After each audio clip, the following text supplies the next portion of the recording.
So let's go all the way back to the beginning, to prehistoric times. Way back. Way back, right? Yeah. Our source talks about how back then architectural design was really all about survival. Right, the basics. Sort of safety, Yeah, you got to have a roof over your head. Exactly. But it was also super connected to spirituality, like their beliefs about the world. Right, it wasn't just about the physical needs. Yeah. There's a deeper meaning there. It was intuitive, like almost instinctual, not some big system. Right, think about it. They were working with what they had. Yeah. Whatever materials were around, stone, wood, mud. Yeah. And they learned by doing, passing knowledge down through generations. Hands-on experience, apprenticeship, that kind of thing. Exactly. What strikes you about that early period? I think the thing that really gets me is the symbolism. Oh, yeah. The meaning they packed into those structures. So much symbolism. It's incredible. Yeah, the source mentions Stonehenge, for example. Oh, yeah, a classic example. Right. Designed by observing the stars and planets.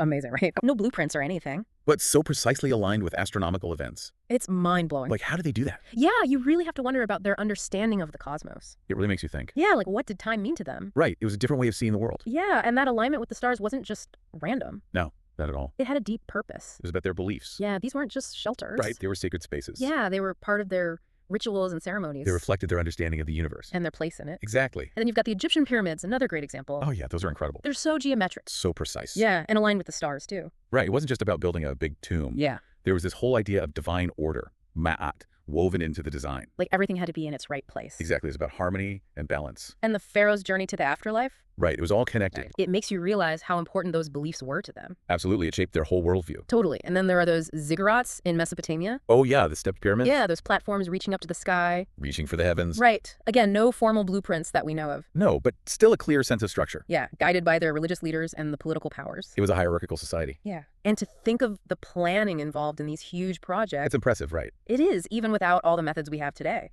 It shows they had a way of communicating and coordinating. And a way of thinking about space. Right, they were problem solving. Yeah, figuring out how to make things work. And how to express their beliefs through architecture. So even though it was more intuitive back then. Yeah, less documented. It was still structured. In its own way. Yeah, they laid the groundwork for what came later. Absolutely, it's all connected. Let's fast forward a bit. Okay, where are we going? To classical antiquity, the Greeks and Romans. The classical world. Yeah, this is where things start to get really interesting. Things start to change. Big time, yeah. Yeah. Our source says this is when we see the emergence of formal design principles. Oh, that's a big shift. Architecture becomes a profession. Not just a craft anymore. Right, it's rooted in math, proportion, symmetry. And written theory. Yeah, people are writing down their ideas about design. Documenting their knowledge. Which is huge. Yeah, it changes everything. So with the Greeks, they were all about harmony and order. Right, they believed in these ideal forms. Yeah, and they thought you could achieve those forms through mathematical ratios. Like the golden ratio. Yeah, it was a very philosophical approach. It was about more than just building something that looked nice. Yeah. It was about creating beauty through mathematical principle. And they had their architectural orders, right? Yeah, the Doric, Ionic, and Corinthian. Those were like their design templates. For the visual language. Yeah, each with its own specific rules and proportions. Exactly, like a set of guidelines for creating beautiful buildings. So, like the Doric order was known for being pretty simple and sturdy. Yeah, strong and solid like the Parthenon. And then the Ionic order was a bit more elegant. Yeah, but those scrolls at the top of the columns. And the Corinthian was the most ornate. Yeah, very decorative with those leaf-like carvings. So they had this whole system for thinking about design. A way to create visual harmony. And the Romans, while they were definitely influenced by the Greeks. Oh, definitely. They seemed to be much more focused on practicality. Right, they were great engineers. Yeah, they were all about making things work. Function over form, in a way. Well, maybe not over form, but definitely alongside it. Yeah, they wanted their buildings to be beautiful, but also functional. And they introduced new materials like concrete. Yeah, which allowed them to build much bigger and more complex structures. Like arches and domes. And massive public works projects. Aqueducts and roads. Exactly, they were thinking on a grand scale. And they had Vitruvius. Ah, yes, Vitruvius. He wrote the first architectural treatise that we know of. De Architectura, a classic text. What do you think is the most important thing he contributed? I think it's the idea that architecture should be based on 3 key principles. Oh, the triad of architectural virtues. Exactly. He called them firmitas, utilitas, and venustas. Durability, utility, and beauty. And I think those principles are still so relevant today. Oh, absolutely. Like, think about sustainable design. Right. Durability means building things that last. That can withstand the test of time. Utility is all about making buildings that are efficient and meet people's needs. Exactly. And beauty, well, that's about creating spaces that are pleasing to be in. And that uplift the spirit. Yeah, and Vitruvius was also ahead of his time in advocating for things like site analysis. Oh, yeah, he understood the importance of context. And considering human proportions in design. He's a true visionary. So this is where we see design theory being documented and systematized. It's a turning point. For sure. We move from craft-based knowledge to a more theoretical understanding of building. Which lays the foundation for architectural education. And for the standardization of practices. Okay, let's move on to the medieval period. All right, the Middle Ages. Now, our source emphasizes religion here. Of course, faith was central to medieval life. Yeah, it was a driving force behind everything. And it certainly shaped their architecture. Yeah, they were building cathedrals and monasteries. Grand structures meant to glorify God. And the source talks about the incredible craftsmanship of the era. Oh yeah, the skill of those medieval masons was incredible. And it was a very collaborative process, right? Absolutely. It involved everyone. The masons, the guilds, the patrons who funded the project. And the clergy. Everyone had a say. It was a community effort. What's interesting to me is the use of sacred geometry. Oh, that's fascinating, isn't it? Yeah, this idea that certain shapes and proportions had spiritual significance. They believed that God's divine order was reflected in geometry So they used those shapes in their buildings. to create spaces that were both beautiful and sacred. Like the Gothic cathedrals with their soaring arches and vaulted ceilings. They were designed to evoke a sense of awe and wonder. And to draw the eye upward towards heaven. Exactly, it was all very intentional. And get this. The source says they didn't use many drawings back then. Really? That's surprising. Yeah, instead they relied on full-scale templates on the ground. So they were working directly on the site Yeah, and they built physical mock-ups. to test out their ideas. It was a much more hands-on and iterative process. Wow, that's a very different approach than what we're used to. Right, so I'm curious, how did they achieve such precision without detailed drawings? Well, think about it. They were working with stone, a very unforgiving material. Yeah. So they had to get it right the first time. No room for error. Exactly, and they passed down their knowledge through generations. Like a master-apprentice system. Yeah, they learned by doing, So they had this incredible accumulated knowledge of how to build these complex structures. without necessarily relying on formal mathematics. It was more intuitive, based on experience. Right, they had a deep understanding of materials and construction techniques. And they were able to create those amazing Gothic cathedrals. With their flying buttresses and pointed arches. It's mind-blowing when you think about it. Truly remarkable feats of engineering. And while they did have master builders, Yeah, people like the anonymous architects of the great cathedrals. many of these structures were the result of a collective effort. The work of skilled craftsmen working together. So even without formal schooling, Right. the design process in the Middle Ages was still systematic, Just in a different way. based on spiritual meaning and hands-on craftsmanship. It was a very different time. And it produced some truly incredible architecture. Absolutely. Okay, so now we're moving into the Renaissance. A period of great change and innovation. Yeah, our source describes it as a revival of classical ideals, A rediscovery of the knowledge of the ancient Greeks and Romans. but with a new focus on the individual Right, the Renaissance was all about human potential. and the power of reason.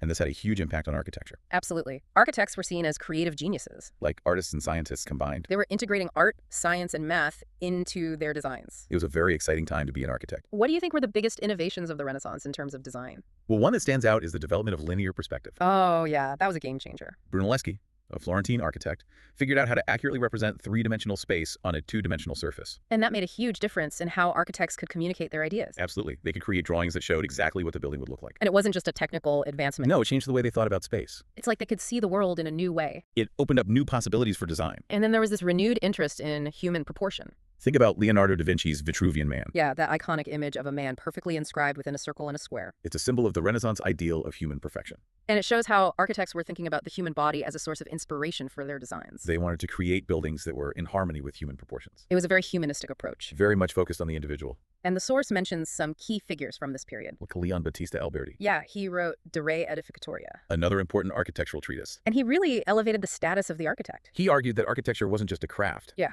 It was an intellectual pursuit. A combination of art and science. Exactly. And then there's Andrea Palladio. One of the most influential architects of the Renaissance. His designs for villas and palaces were incredibly popular. They were copied all over Europe. And they really exemplified the Renaissance ideals of symmetry, proportion, and harmony. Palladio's work was all about creating beautiful and functional spaces. He was a master of classical design. So the Renaissance was a time of great change in architectural design, It was a rebirth of classical ideas. but with a new focus on the individual and the power of human reason. Architects became respected intellectuals. And they developed new tools and techniques that allowed them to create truly innovative buildings. Okay, let's move on to the Enlightenment and the Industrial Revolution. Another period of tremendous change. Yeah, our source talks about how the Enlightenment emphasis on reason and progress had a huge impact on design. People were excited about the possibilities of science and technology, And there was this belief that we could use those things to create a better world. and that included architecture. Yeah, they wanted to design buildings that were functional and efficient. And that reflected the values of the Enlightenment. And then the Industrial Revolution came along and changed everything. New materials, new technologies, new ways of thinking about construction. It was a time of incredible innovation. What were some of the key developments that stood out to you from this period? Well, I was fascinated by the rise of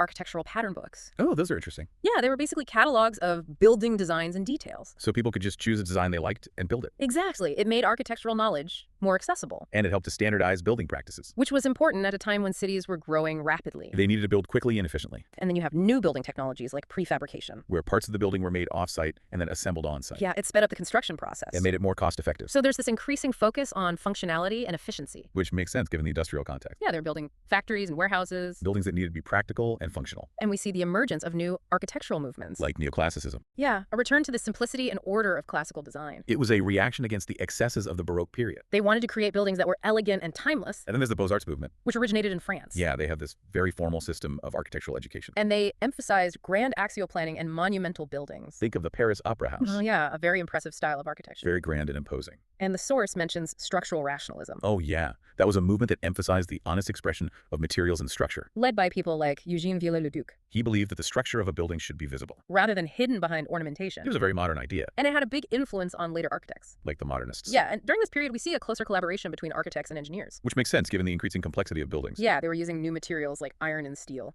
And they needed to figure out how to use them safely and effectively. So the design process was becoming more technical. More integrated with engineering principles. Okay, let's jump ahead to the 20th century and the rise of modernism. A radical departure from traditional architecture. Yeah, our source describes it as a complete reevaluation of design principles. They were questioning everything. Yeah, they wanted to create a new kind of architecture for a new era. An era of rapid technological advancement and social change. So what were some of the key shifts in the design process during this time? Well, one of the biggest was the emphasis on functional zoning.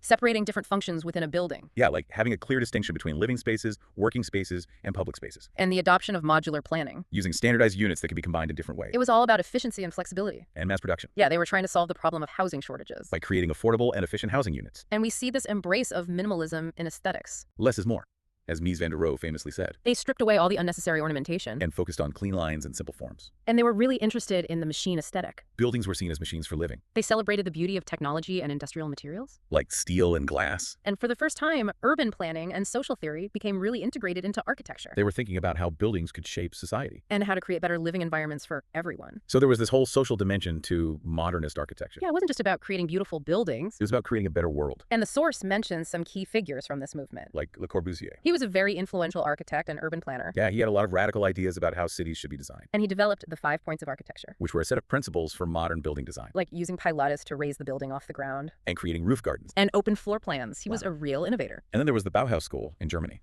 Which was a very important center for design education. They believed in interdisciplinary collaboration. Bringing together artists, designers, and craftspeople. And they were really interested in standardizing design processes. To make good design more accessible to everyone. They had a huge impact on modern design. And of course, we can't forget Mies van der Rohe. The master of minimalism. Less is more. He was all about simplicity and clarity of form. And he used new materials like steel and glass to create his iconic buildings. Like the Seagram building in New York. A true masterpiece of modernist architecture. So modernism was a period of great experimentation and innovation. They were trying to create a new architecture for the 20th century. An architecture that was functional, efficient, and beautiful in its own way. And that reflected the values of a rapidly changing world. It was a time of great optimism and idealism. And it had a lasting impact on the way we design buildings today. Okay, so where do we go from here? Well, after modernism, we have postmodernism and deconstructivism. Ah, yes, the reactions to modernism. Yeah, our source says that these movements were a response to what some saw as the rigidity and coldness of modernist architecture. They wanted to bring back some of the things that modernism had rejected. Like ornamentation, historical references, and a sense of playfulness. So what did the postmodern design process look like? Well, one of the big things was the emphasis on semiotics. The study of signs and symbols. Yeah, they were interested in using architectural elements to communicate meaning.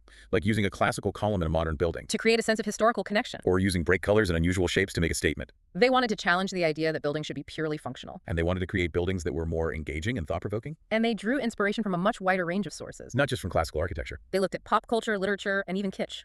They weren't afraid to be playful and irreverent. And then there's deconstructivism, which took this idea of challenging norms even further. Yeah, they completely rejected traditional ideas about form and structure. They were interested in creating buildings that looked like they were falling apart. Or that were distorted and fragmented. They used non-Euclidean geometry and complex computer models. To create these really dynamic and unconventional forms, like the Guggenheim Museum in Bilbao. By Frank Gehry. Yeah, a classic example of deconstructivist architecture. It's a building that seems to defy gravity. It's amazing. So with postmodernism and deconstructivism, the design process became much more conceptual. It was about exploring ideas and pushing boundaries. Rather than just solving practical problems. And it led to some really interesting and innovative architecture. All right, let's wrap things up with contemporary and digital architecture. The era we're living in now. A time of rapid technological advancement. And a growing awareness of our impact on the environment. So how have these things influenced the design process?